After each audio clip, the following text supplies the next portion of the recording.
Olá, meu nome é Marclay e estou aqui no Estúdio A da Mecânica 2000 para apresentar a você o nosso novo programa de treinamento da série Veículos Leves. E nesse programa de treinamento abordaremos as características técnicas do novo Renault Kwid.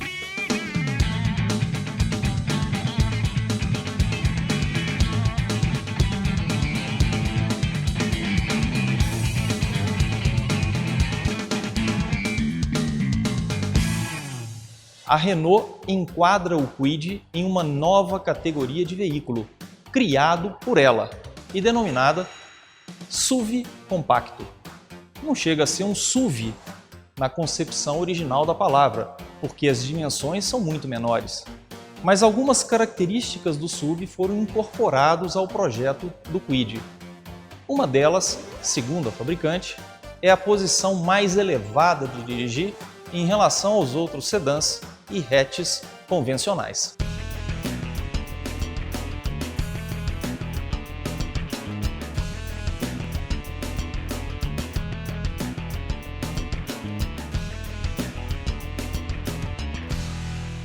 Realmente, para quem está no volante, a sensação é de que está num carro mais alto.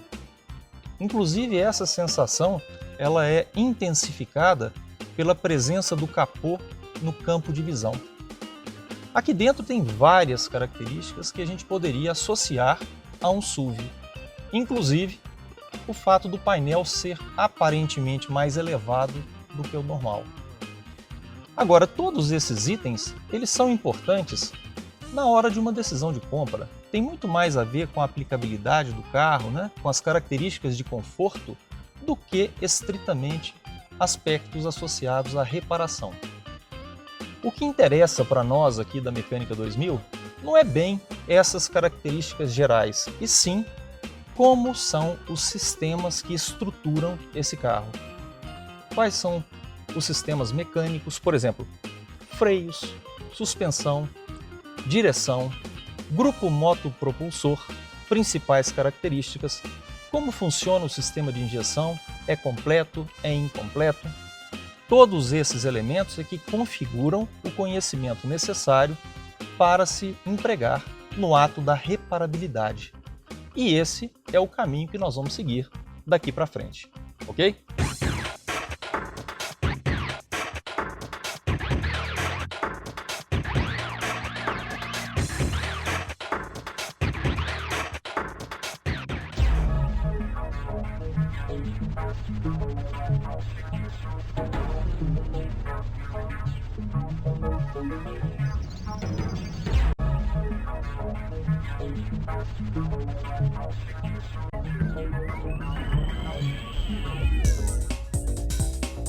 Começamos aqui pelo grupo motopropulsor. O primeiro aspecto a ser ressaltado é que, embora seja um carro pequeno, sobra espaço no cofre do motor. Isso acontece porque a Renault equipou o Kwid com um motor de 3 cilindros, um novo motor de 3 cilindros, denominado por ela motor SCE, Smart Control Efficiency, que numa tradução a grosso modo seria um controle inteligente para aumentar a eficiência do motor.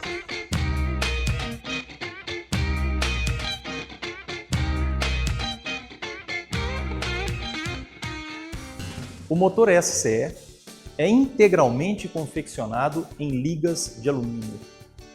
Tanto o bloco, quanto o subbloco ou pré-cárter, quanto o cárter. A utilização de alumínio para a confecção desses componentes tem várias vantagens. Uma delas é o peso. Esse motor pesa apenas 75 kg, considerando que tenha um cilindro a menos e tudo feito em ligas de alumínio. O alumínio também apresenta vantagens térmicas. Quer dizer, o fluido de arrefecimento aquece mais rapidamente, atingindo mais rapidamente o equilíbrio térmico operacional. Isso evita a necessidade de enriquecimentos adicionais para controle de estabilidade da combustão, de forma que minimiza as emissões de poluentes durante esse período. Agora vem comigo aqui que eu vou mostrar algumas características específicas desse motor. A parte superior do motor, que inclui a tampa do cabeçote e o coletor de admissão, são confeccionados em termoplástico. Aqui vocês podem perceber os dutos de escoamento de ar entre a câmara de pressão e o interior do cilindro. Inclusive, é um coletor de longo curso, ou longo percurso, indicando que as ondas de pressão estão sintonizadas em baixa frequência. Depois do pleno ou câmara de pressão, você tem aqui a válvula controladora de pressão e de vazão, borboleta motorizada. Em seguida, o filtro de ar, para evitar a contaminação dos elementos do motor, dos componentes do motor, inclusive do lubrificante. E depois a continuação do coletor de admissão, que também influencia na sintonização de ondas de pressão, de forma que não pode haver furos nem alteração no seu comprimento. Aqui no coletor de admissão, você tem a tomada de pressão do servofreio. Você tem também a tomada de recirculação de vapores do canister. O fluxo de blow-by é dividido em dois segmentos. Um segmento que alimenta o motor antes da borboleta, então alimentação de baixa pressão, e um segmento que alimenta o motor no filtro de ar, alimentação de alta pressão.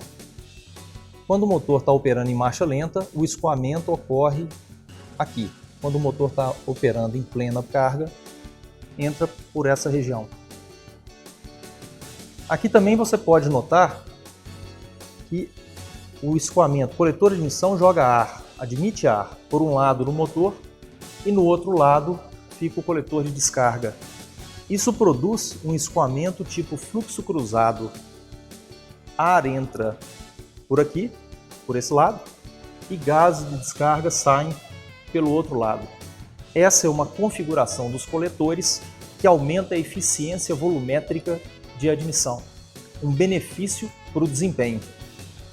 Na parte dianteira do motor, acondicionado aqui dentro do próprio bloco, numa cobertura anterior, fica o sistema de sincronização. Esse é um motor de duplo comando de válvulas, né? Comando de admissão do lado de cá, comando de descarga do lado de lá.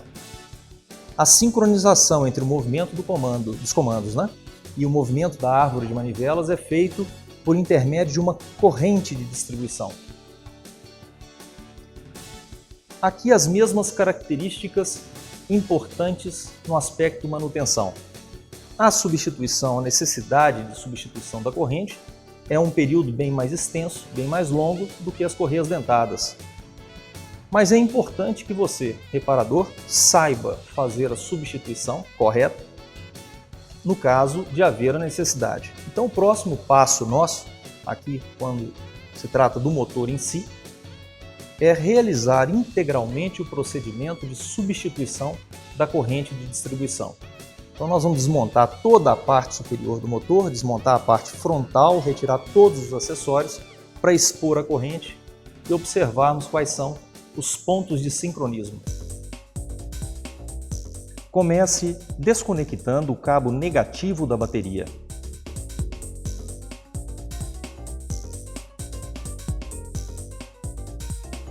Remova o conjunto do filtro de ar.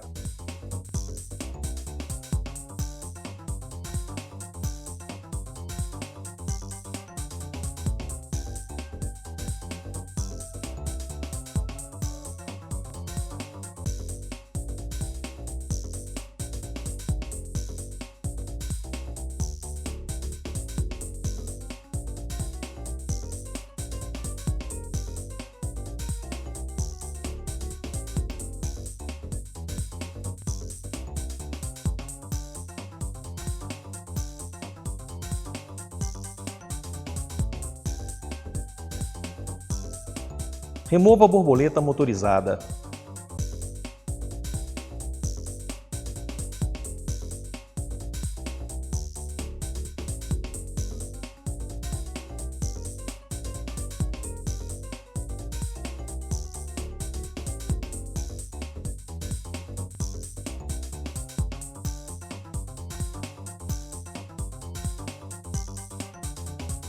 Solte os terminais elétricos e o chicote, que ficam presos ao coletor de admissão.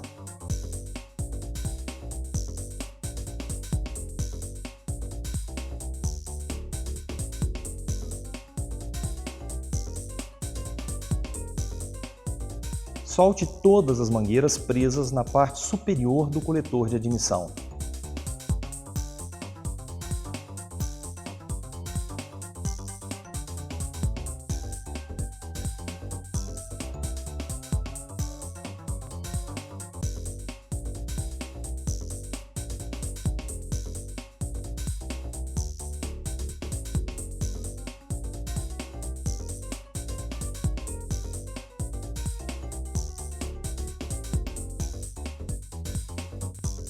Remova a válvula de corte de combustível VCC.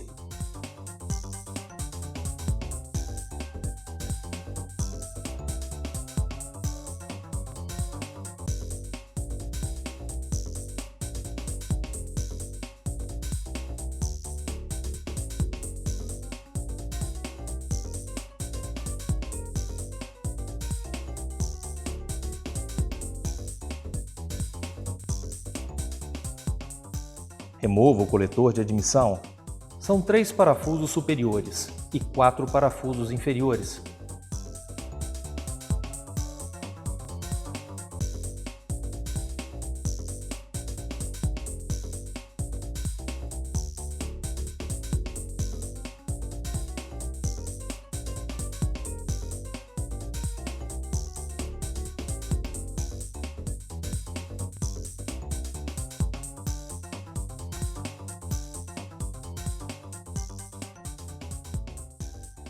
Obrigado.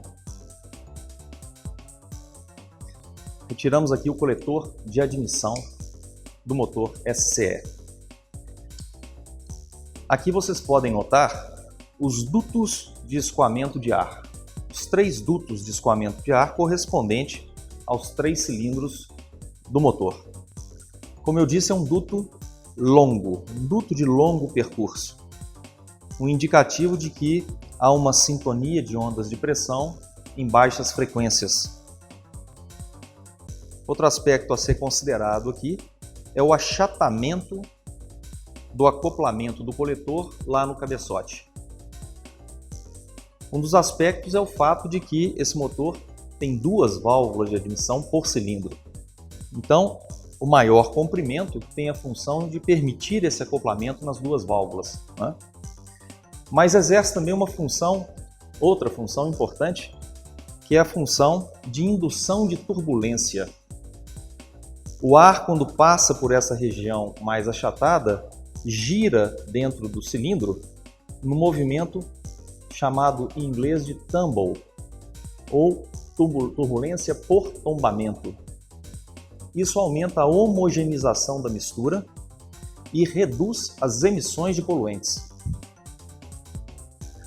Aqui na parte superior do coletor, você tem primeiro a tomada do servofreio, depois você tem a entrada dos vapores do blow-by de baixa pressão e depois a entrada dos vapores provenientes da válvula CAMP, né? Recuperação dos vapores de combustível lá do tanque.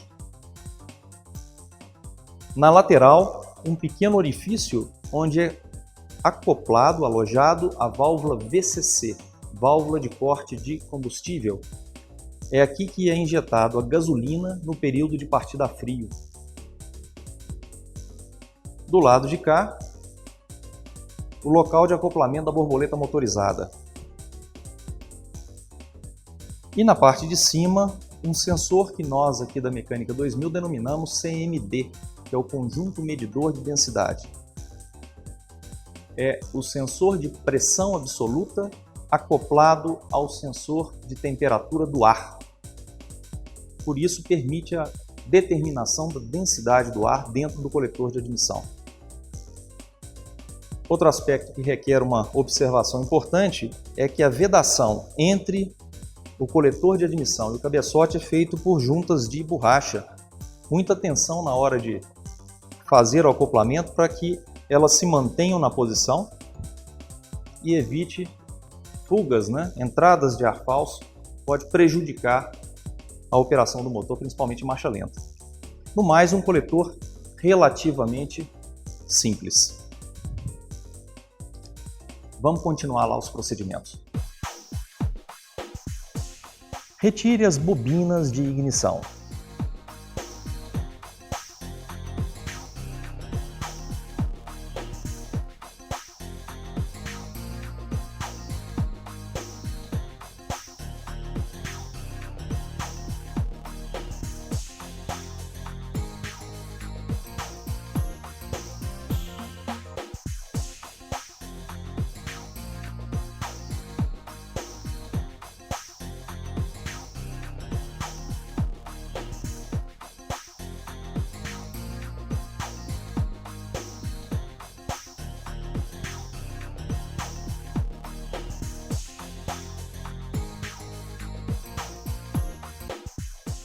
Desprenda o chicote da injeção dos seus respectivos suportes na tampa de válvulas e desloque o chicote.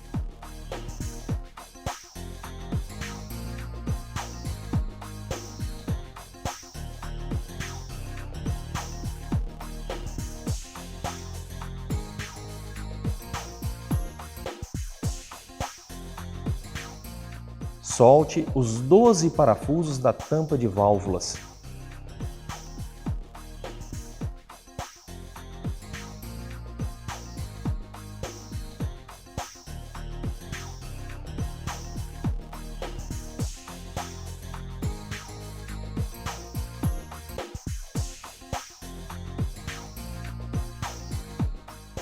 Desloque o tubo distribuidor de combustível.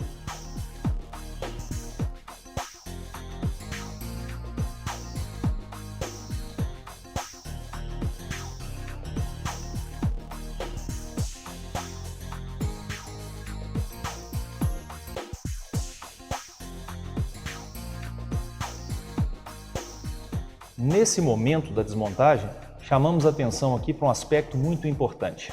Embora todos os parafusos já tenham sido removidos, né, os dois centrais e os parafusos laterais, vocês notem que a tampa permanece colada no cabeçote.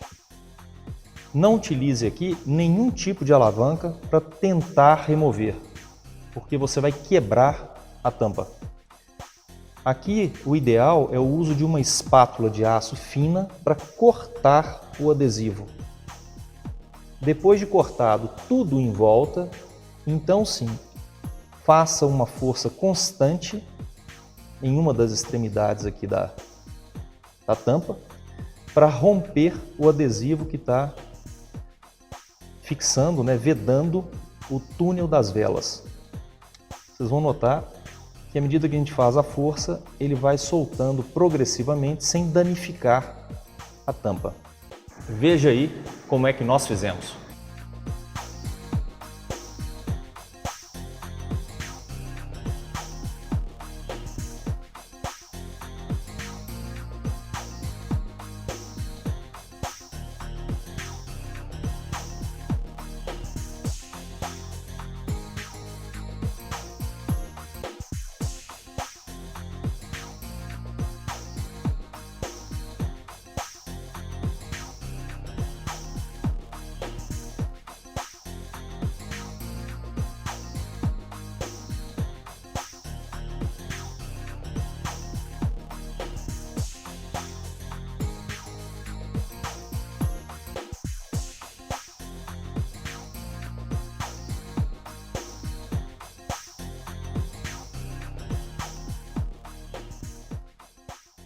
Agora, para fazer a exposição da parte de baixo da corrente de distribuição, é preciso remover a polia da árvore de manivelas.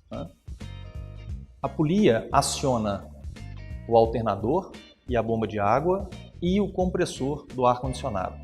É equipado com duas correias micro-V. A primeira delas aciona o alternador e a bomba de água e a segunda o compressor do ar-condicionado. Nenhuma delas tem tensor. A tensão das correias é obtida com a posição do compressor e com a posição do alternador. No caso do compressor, para evitar retirar as tubulações de gás, basta deslocá-lo um pouco que é possível remover a correia. No caso do alternador, é necessário retirar completamente o alternador, de forma que fica fácil retirar a correia em seguida. Para soltar o parafuso de fixação da polia, nós utilizamos uma ferramenta de retenção clã, que encaixa aqui nos orifícios da polia e facilita a retenção. Agora, para continuar desmontando e retirar a proteção completa da corrente, é preciso também retirar os fluidos do motor, né? O óleo sai de forma tradicional aqui por meio de um bujão. O fluido de arrefecimento nós optamos por retirar aqui nessa bifurcação. Basta soltar a abraçadeira e soltar a mangueira na bifurcação, é o jeito mais fácil de retirar o fluido de arrefecimento. Então vamos ver lá o procedimento. Retire o alternador.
Remova a correia micro-V.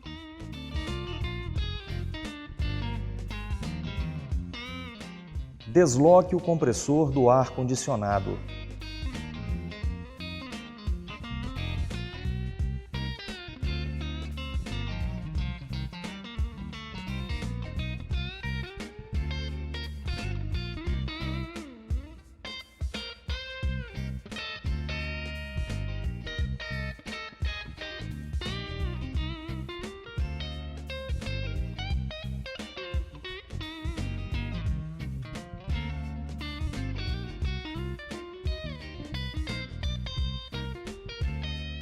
E remova sua correia micro-V.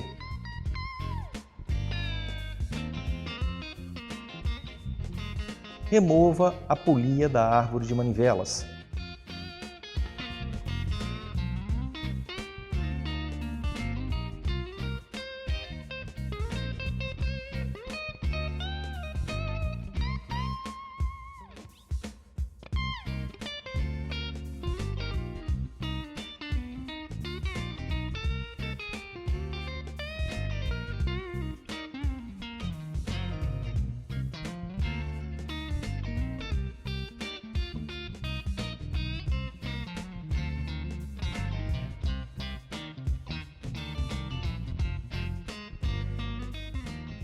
Drene o líquido de arrefecimento.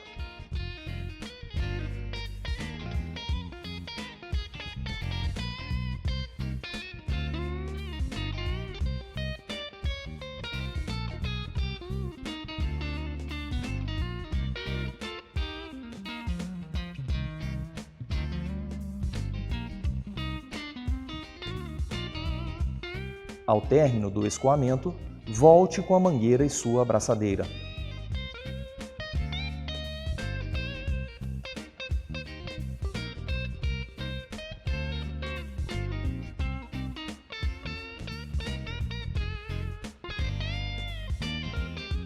Remova a bomba d'água.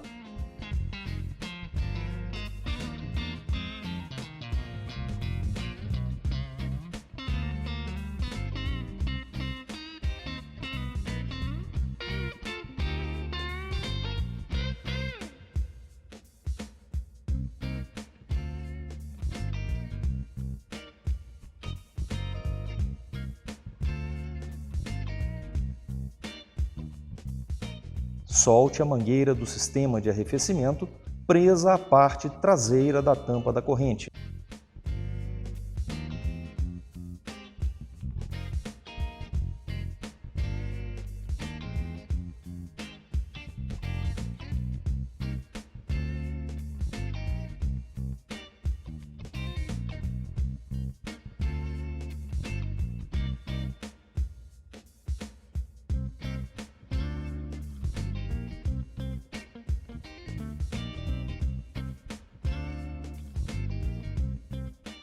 Instale a ferramenta de ancoragem do motor.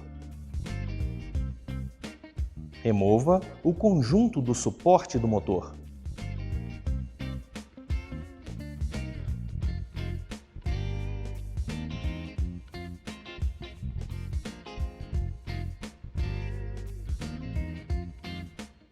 Drene o óleo do motor.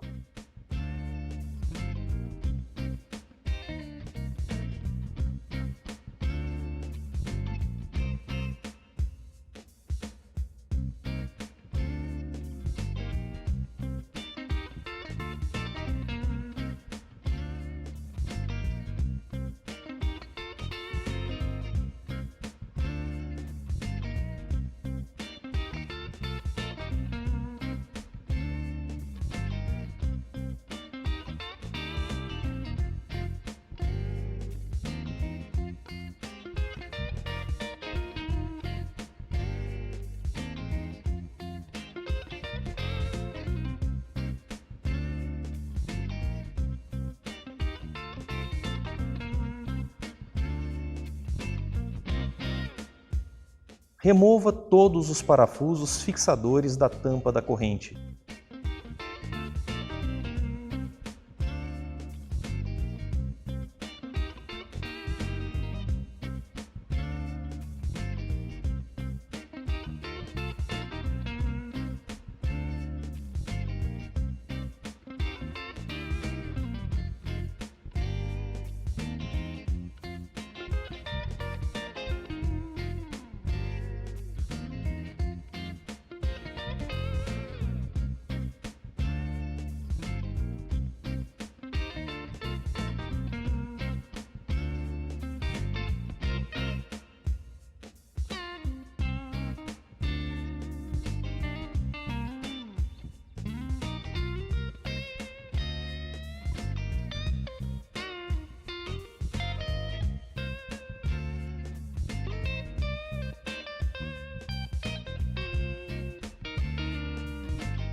Logo aqui atrás da tampa de proteção da corrente, fica alojada a bomba de óleo do motor, acionada pela própria árvore de manivelas.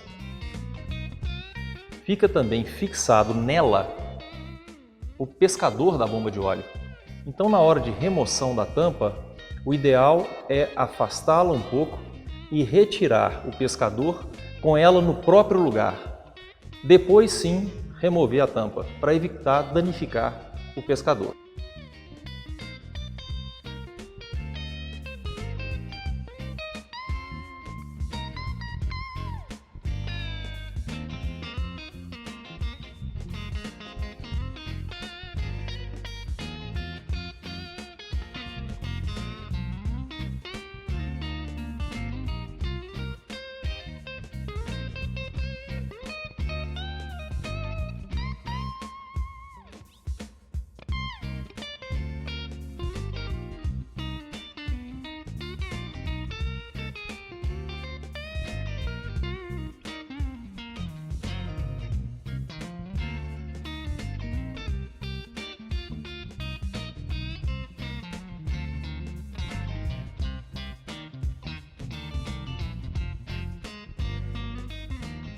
Essa aqui é a tampa de proteção da corrente, toda feita em liga de alumínio. A vedação na parte externa é feita por junta líquida, tá vendo? E na parte interna por duas juntas de borracha, uma aqui e uma na saída da bomba de óleo, que fica localizada nessa região, acionada inclusive pelo centro né, lá na árvore de manivelas. O pescador, que eu havia falado, fica posicionado aqui, ó. Por isso deve ser retirado antes de retirar a tampa. Aqui tem a válvula de alívio de pressão da bomba, né? O acionamento da bomba é feito lá na árvore de manivelas, concêntrico à árvore de manivelas, na flange da própria engrenagem de acionamento da corrente de sincronização. Inclusive é nessa flange que fica a referência de posição da corrente, de posicionamento da corrente. Ele deve ficar voltado para baixo, mas tem que haver a coincidência dos comandos estarem corretos também. Então nós vamos descer o carro e vamos posicionar os comandos e vamos certificar de que a posição esteja correta aqui embaixo. Agora, com o carro nessa posição, vamos girar a árvore de manivelas até que as engrenagens do comando fiquem com suas referências nas posições próximas da montagem. A referência da engrenagem do comando de descarga é um pequeno orifício que deve ficar um pouco desalinhado em relação à vertical para lá. Já na engrenagem do comando de admissão, esse pequeno orifício deve ficar voltado, desalinhado um pouquinho para cá.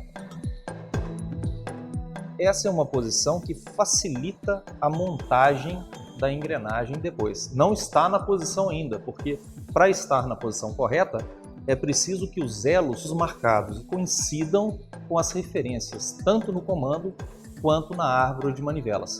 Lá embaixo, nessa posição, a árvore de manivelas, a referência da árvore de manivelas, deve estar posicionada e voltada para baixo. Nessa posição, então, podemos iniciar o procedimento de remoção da corrente. É o jeito mais fácil de fazer.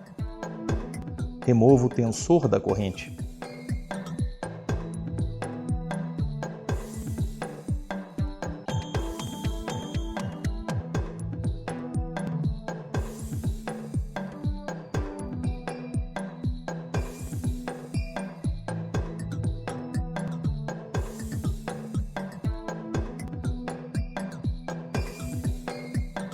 Retire as guias e a corrente.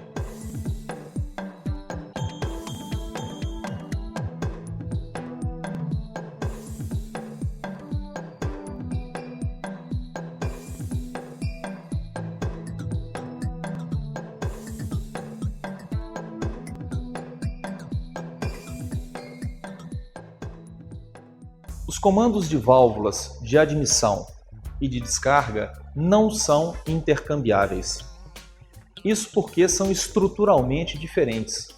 Os mancais de fixação são assimétricos.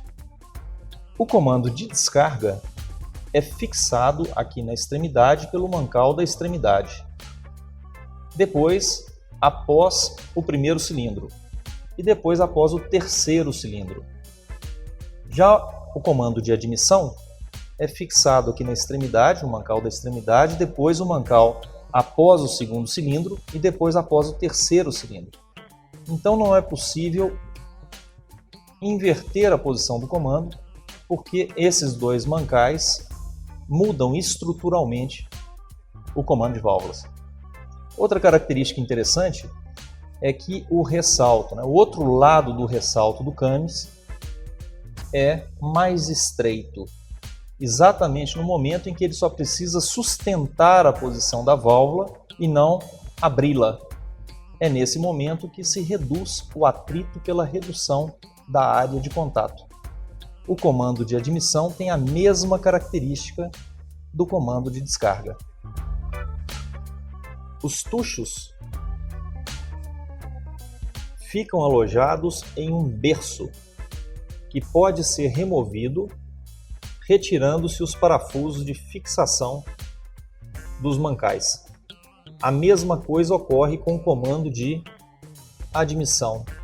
Seus tuchos, também ficam alojados em um berço removível. Vamos então retirar os comandos para conhecer suas características estruturais e conhecer também o berço de alojamento dos tuchos.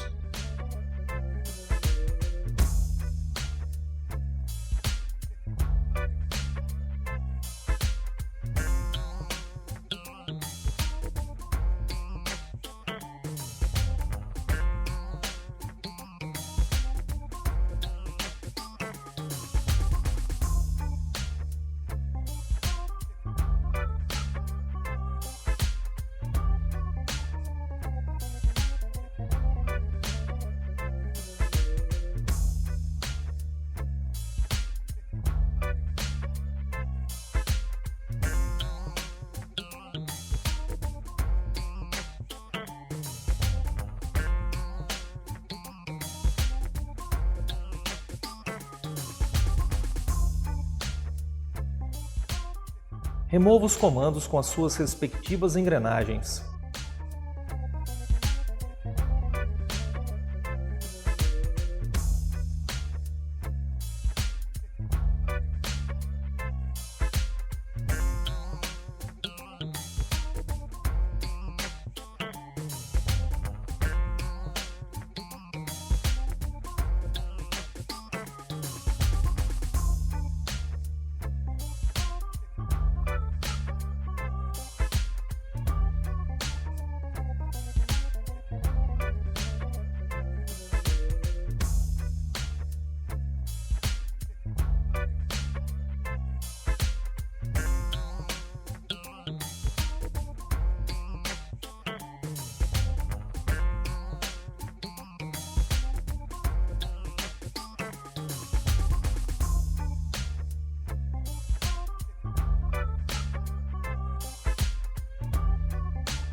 Retire os tuchos mecânicos atento às suas posições, mantendo a ordem.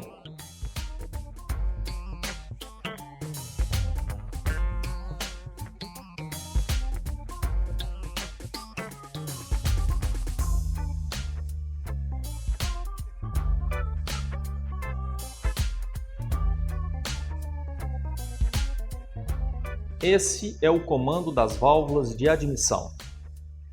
Ele pode ser identificado por meio da letra I, estampada na engrenagem de acionamento. Aqui na engrenagem você também pode observar o pequeno orifício de referência para a instalação da corrente de distribuição. É uma engrenagem com 50 dentes. A lubrificação do comando é feita por intermédio do último mancal. A bomba de óleo pressuriza o óleo no último mancal e o eixo é furado, vazado. O óleo então escoa e vaza no mancal 2 e no mancal 1. O comando das válvulas de exaustão de descarga é muito semelhante ao comando da admissão e pode ser identificado pela letra E, de exhaust. Nele também está a referência para posicionamento da corrente de sincronismo, né? O elo marcado. Tem que ficar instalado nesse dente com esse pequeno orifício. Também é uma engrenagem de 50 dentes. A lubrificação ocorre da mesma forma. O óleo é pressurizado pela bomba no último mancal, né? O eixo é furado, vazado, e o óleo então escoa para o mancal 2 e para o mancal 1. Né? Os dois comandos podem ser também identificados pela assimetria do mancal central. Né? Comando de válvula de admissão, o mancal central é mais próximo do mancal traseiro, e o comando de descarga, o mancal central é mais próximo do mancal dianteiro.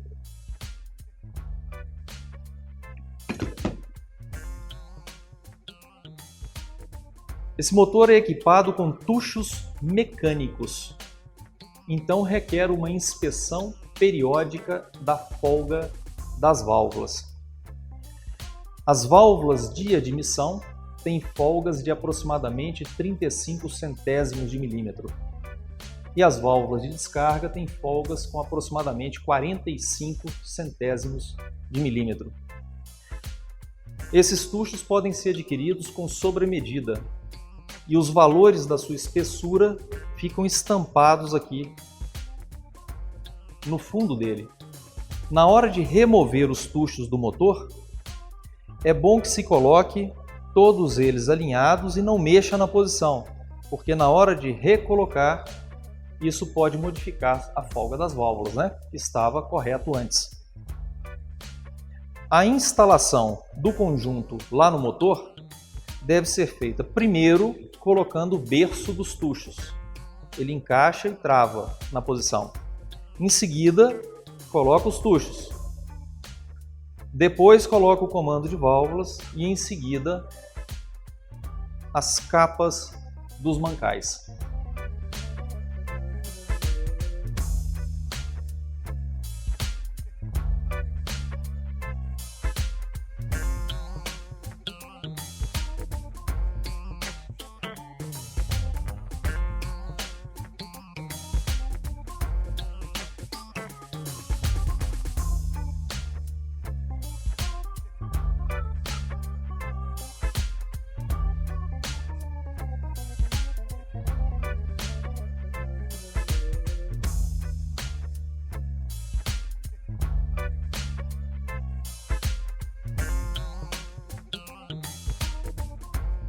Não inverta a posição das capas dos mancais.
Para instalar os comandos, é necessário que eles estejam nas posições aproximadas de instalação da corrente.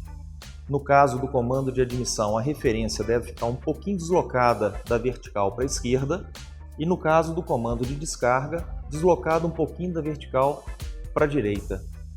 Isso acontece porque no motor de 3 cilindros, todas as válvulas estão livres e você pode movimentar a árvore de manivela sem o risco de tocar nas válvulas. Observe aqui.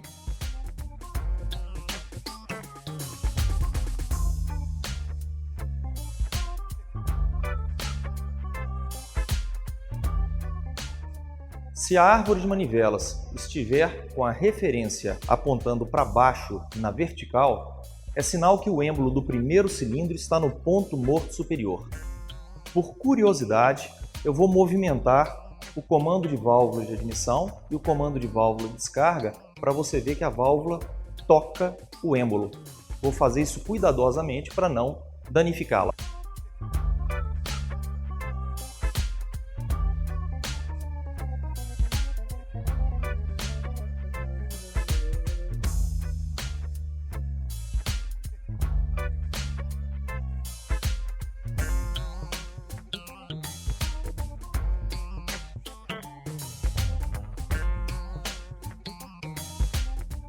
Então, atenção na necessidade de girar a árvore de manivelas.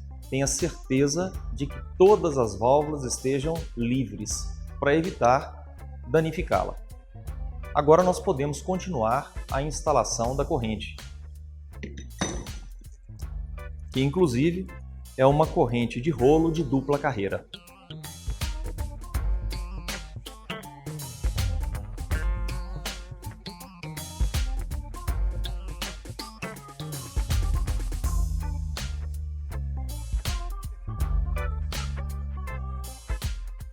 A instalação da corrente é bem simples. Basta alinhar os elos marcados da corrente com as referências das engrenagens do comando de admissão, do comando de descarga e da árvore de manivelas, respectivamente.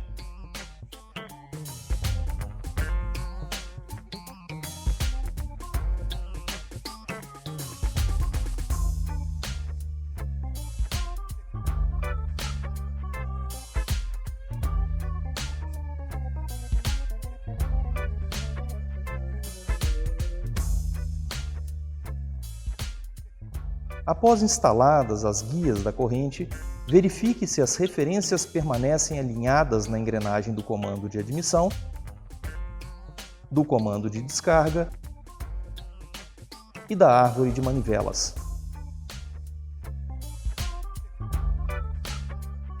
Depois de instalado a corrente de sincronismo e certificado de que os elos marcados estejam coincidentes com as respectivas marcações nas engrenagens, então está na hora de preparar o tensor para ser instalado.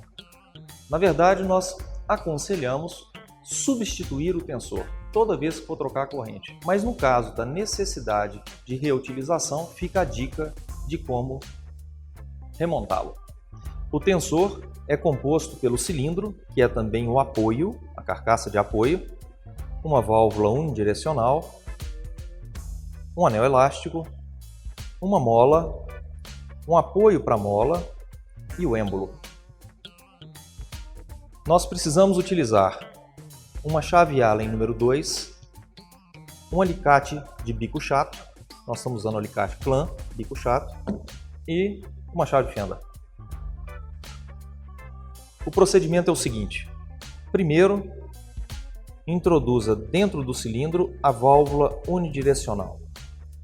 Usa a chave fenda para levá-la até lá no fundo na posição correta. Em seguida, coloque o anel elástico. Ele fica posicionado nessa, ajusta a posição dele. Ok. Depois a mola, que deve entrar lá dentro na válvula unidirecional, onde é o apoio. Depois o suporte e o êmbolo.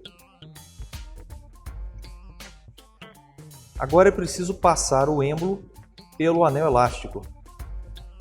Faça isso usando uma chave fenda para abrir as pontas do anel elástico, mantendo uma força constante sobre ele. Pronto. Uma vez que o anel elástico tem entrado na primeira calha da escama do êmbolo, então é preciso levar o conjunto para uma morsa. Nessa posição. Aperta um pouquinho a morsa até que o anel elástico se aproxime da carcaça. Agora, com o alicate de bico chato, abra as extremidades do anel elástico e então pressione a morsa. Não pode haver resistência, o movimento tem que ser livre e suave. Faz isso até o fim, suavemente. Ok, nesse ponto, usa a chave Allen para travá-lo na posição em que está. Solta o alicate e pode tirar o tensor da morsa. Ele precisa ficar nessa posição. Inclusive a chave Allen tem que ser puxada um pouquinho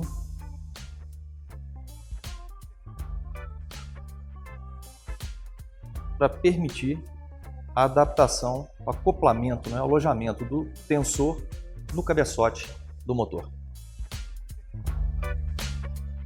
Instale o tensor.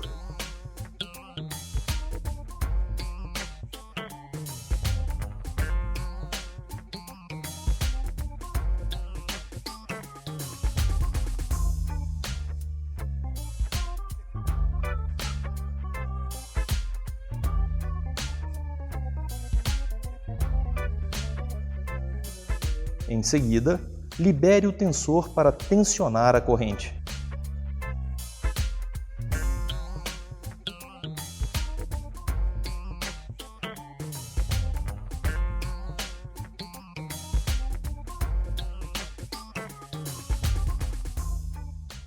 Após a instalação da corrente de distribuição, nós sugerimos que se dê pelo menos uma volta completa na árvore de manivelas para garantir que ela esteja adequadamente posicionada.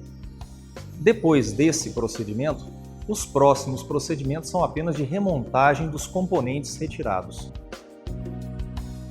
Aplique junta líquida na borda de contato da tampa da corrente.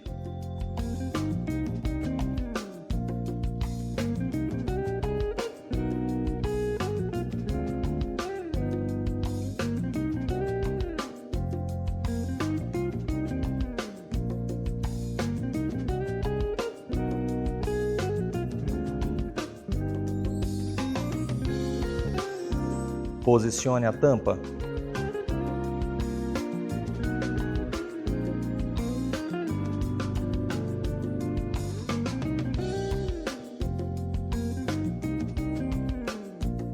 Desloque-a de modo a instalar o pescador da bomba de óleo.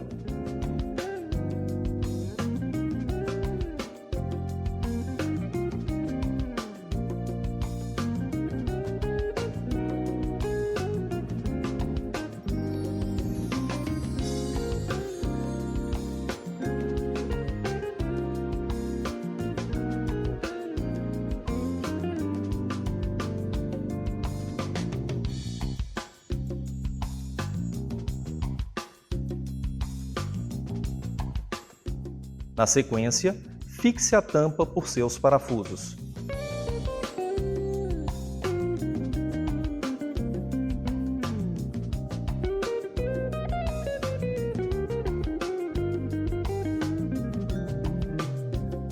Aperte seus parafusos com 10, mais ou menos 0,5 Nm.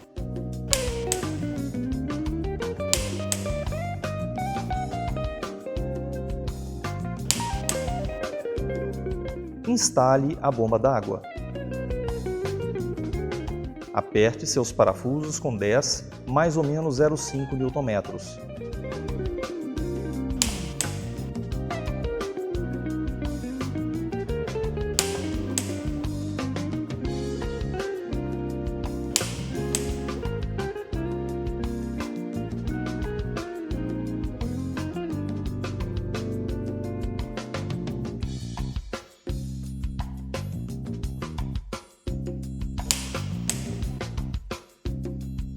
Acople a mangueira do sistema de arrefecimento à parte traseira da tampa da corrente.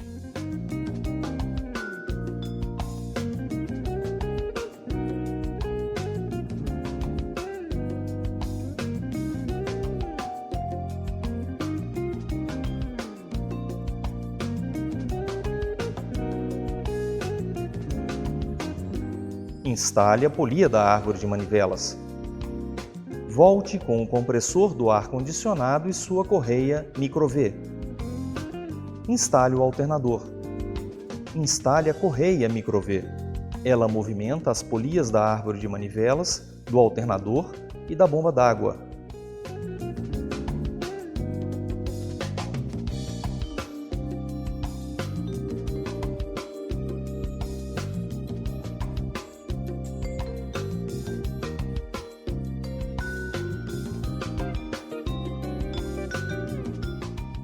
Instale o conjunto do suporte do motor. Remova a ferramenta de ancoragem. A instalação da tampa do cabeçote não requer tantos cuidados quanto a sua remoção.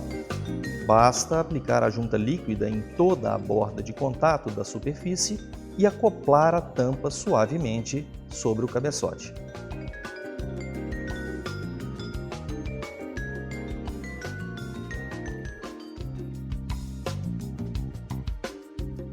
Reposicione o chicote elétrico da injeção.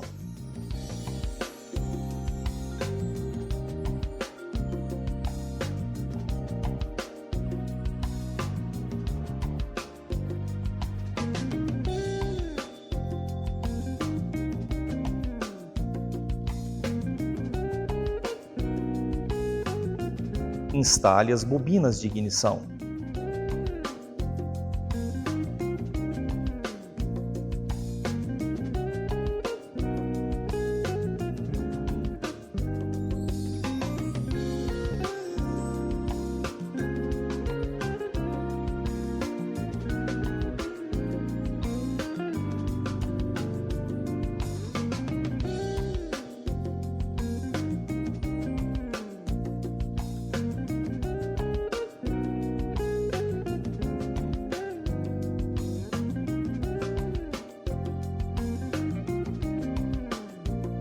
Instale o tubo distribuidor de combustível.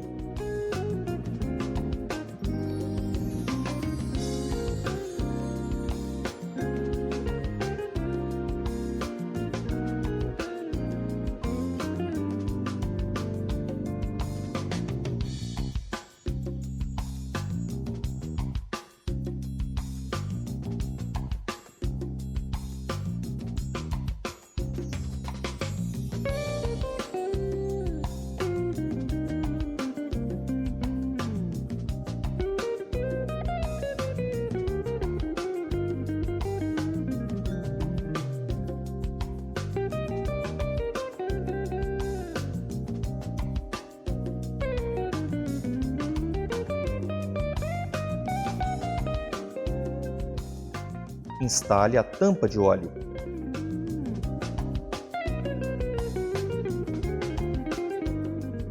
A instalação do coletor de admissão também é bastante simples. Basta acoplá-lo corretamente ao cabeçote, cuidando para que suas vedações estejam bem alinhadas e apertar simultaneamente os parafusos de fixação. Fixe as mangueiras ao coletor de admissão.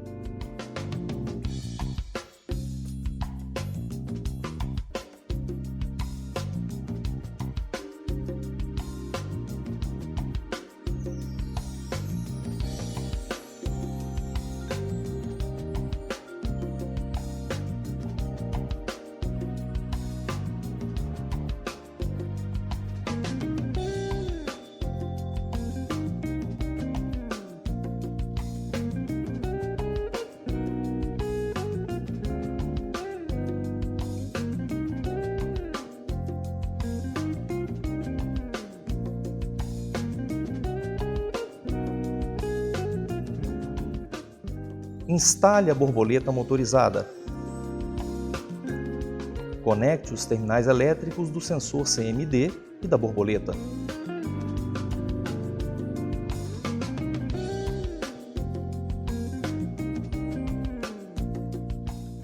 Instale o conjunto filtro de ar e tudo vinculado a ele.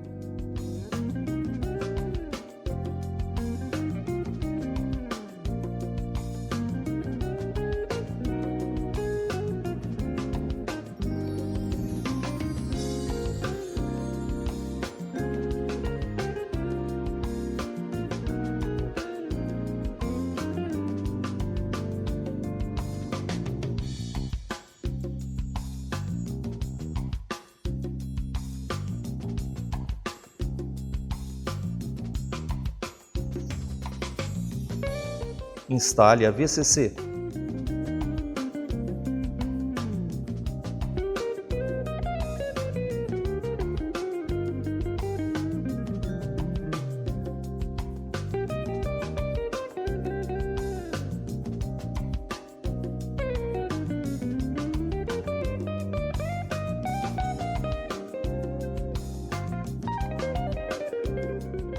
Abasteça o motor com óleo.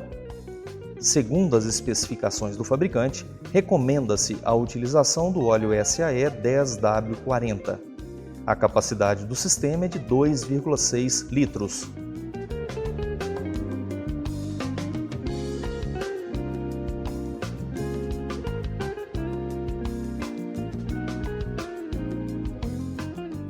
Aguarde por aproximadamente 3 minutos para que o óleo escoe completamente para dentro do motor e verifique o nível do óleo. Se necessário, complete-o.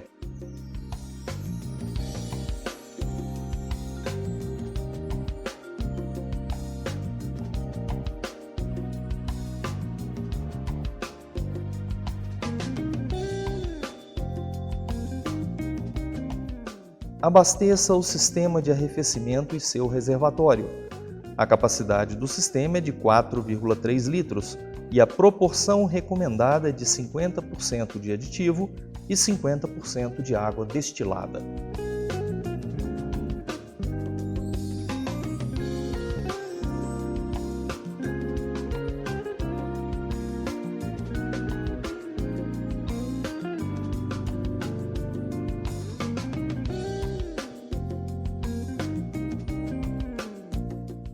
Fizemos aqui um abastecimento simbólico do fluido de arrefecimento, porque nós vamos tratar sobre isso na aula correspondente à injeção eletrônica, quando nós tratarmos do assunto sistema de arrefecimento, inclusive do sensor de temperatura do fluido de arrefecimento, né?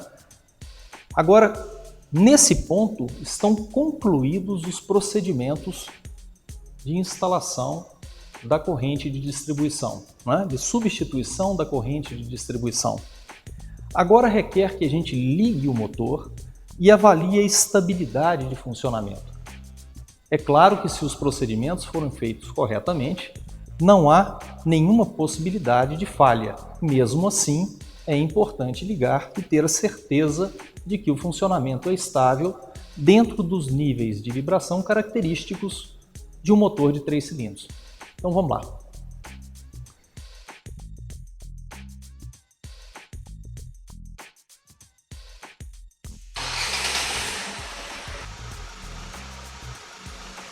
Agora vocês podem observar o ruído e a vibração característica de um motor de 3 cilindros. Observe. O motor está operando nesse momento frio, mas vocês já podem notar a estabilidade de funcionamento, né? E esse ruído característico do motor SCE de 3 cilindros, ok? Podemos então desligá-lo.